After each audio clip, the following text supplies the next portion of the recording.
Fa ny volana jona ho avy zao no mety hiatrika ny fifidianana eo anivon'ny faritra isika 5 volana. Mialoha izany miantso ny komisiona mahaleotena misahana ny fifidianana ny TIM mba hitondra fanatsarana amin'ny fanomanana ara-teknika ny fifidianana ho avy izay. Anisan'ny takin'izy ireo ny fanamboarana ny lisam-pifidianana sy ny lalàna mifehy ny fifidianana mba hisiany fitovian-danja eo amin'ny samy mpifaninana. Vola Ravo avy sy Thierry Rakotorson no mitatitra ny vaovao.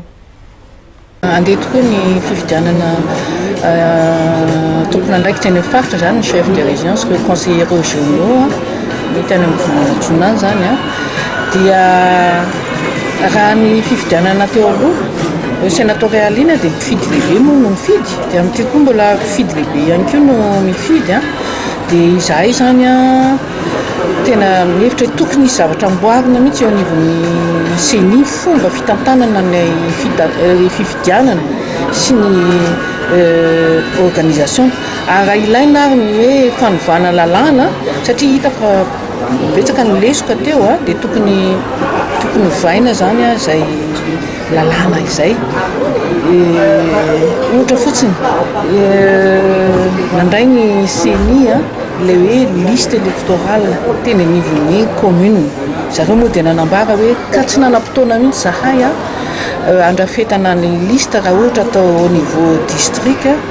izay zavatra izay liste électorale zany dia tsika miteny zao zany no manam-potoana izy anatsarana zany rehetrarehetra zany satria tena tsy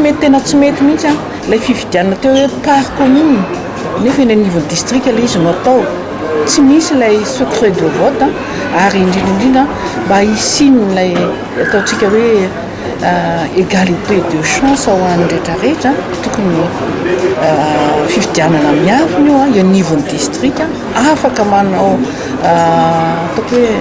ao anatin'ny fahalalahana tsara ny mpifidy no mifidy.